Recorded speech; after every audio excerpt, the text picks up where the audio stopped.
The woman in the courtroom sketches without a face is using the name Mia, and she's testifying about physical and sexual assaults that she claims she suffered at the hands of Sean Combs. I am a musician. I don't sample, you know. It's not Memorex. I go on stage and my microphone is on. Yeah, how would you describe Cassie's demeanor when she took the stand today? When she walked in there, Rachel, she had on a brown dress, form-fitting, visibly pregnant, head held high, and did not make any eye contact. The following content contains sensitive material. Viewer discretion is advised. It's week 3 in the explosive federal trial of Sean Diddy Combs, and the courtroom in Manhattan is on fire, with shocking revelations that have the entire entertainment industry reeling. The charges: trafficking, racketeering, and a dark web of abuse spanning over a decade. But it's not just the charges that have jaws dropping, it's the chilling testimonies painting a picture more disturbing than anyone could have imagined. At the heart of it all is R&B singer Cassie Ventura, Combs' longtime ex-girlfriend, who broke down in tears as she recounted the degrading freak-offs she says she was forced to endure during their 11-year relationship. Her voice cracked as she described nights of humiliation that no amount of fame or fortune could erase. Emily Johnson asked, "How did you feel about calling Sean the same name you called your grandfather?" Ventura responded, "I thought it was weird at the time, and now I just feel like it was disrespectful." Federal prosecutors also brought in photos from Cassie Ventura's electronic devices that showed bruises that she says she suffered at the hands of Sean Combs. But that's just the beginning.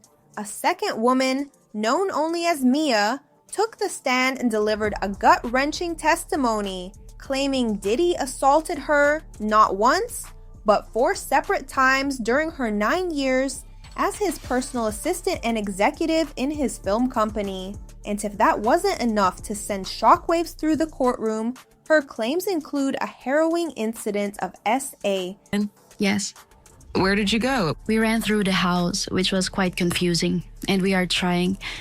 When you make it out to the yard, there was something across the street that looked like, I don't know if it was woods or not, but somewhere to hide, like bushes, and we were trying to run to hide there. What happened while you were running? Puff caught Cass. When you say he caught Cass, what do you mean? Like he caught up to her and had her on the ground. That left the gallery in stunned silence. The bombshells keep coming, with celebrity cameos no one expected. Britney Spears, Michael B. Jordan, Kid Cudi, even the late great Prince. One moment that had the room gasping, an alleged violent episode that took place at Prince's house. Yes, Prince's house. And that's not just name dropping. That's a disturbing glimpse into how far-reaching this case may go. Each day brings new horrors, peeling back the polished surface of a music mogul once celebrated as untouchable. But as this trial barrels forward, the world is watching, and what they're seeing is a legacy unraveling in real time. The spotlight on Sean Diddy Combs has never burned brighter or more blistering. In September, the music mogul was arrested on charges of racketeering conspiracy, trafficking, and transportation for the purpose of work. It was the boiling point of months of mounting lawsuits and chilling public accusations of violence, and disturbing misconduct. Now, as the trial unfolds in a Manhattan federal court, Combs is fighting back through his high-powered legal team, denying everything.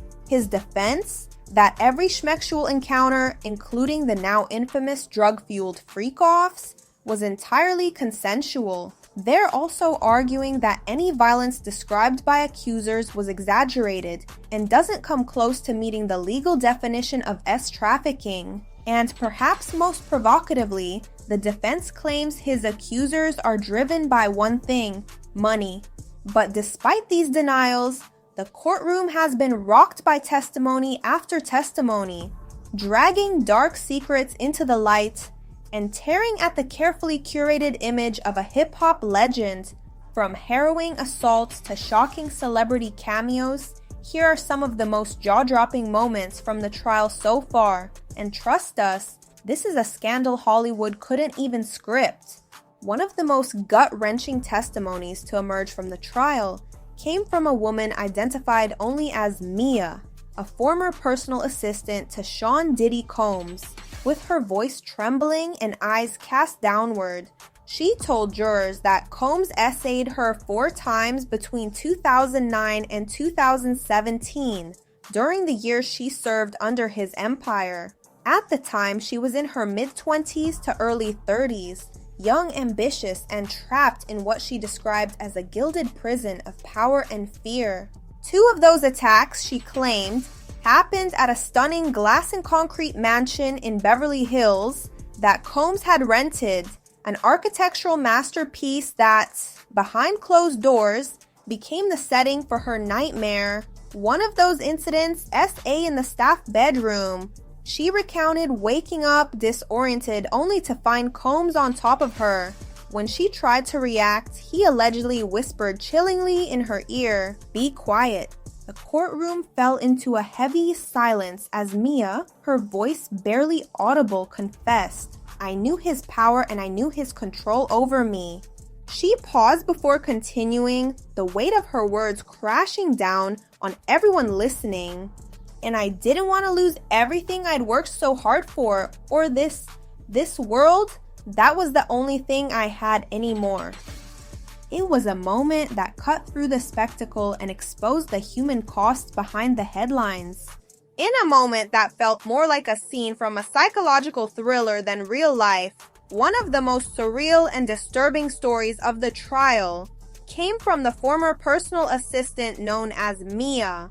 She testified that Combs once physically attacked Cassie Ventura, his then-girlfriend, during a party thrown by none other than music legend Prince.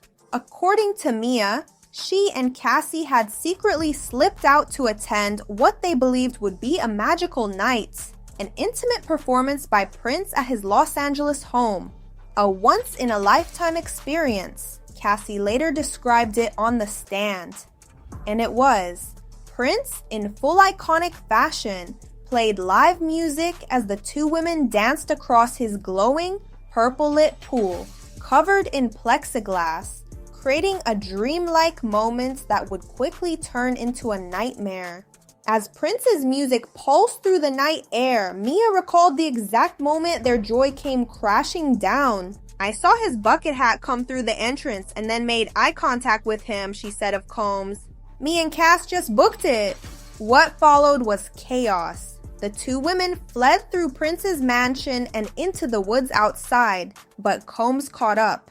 According to Mia, Puff caught Cass and began beating her violently right there in front of Prince's home until his security team stepped in to stop the attack.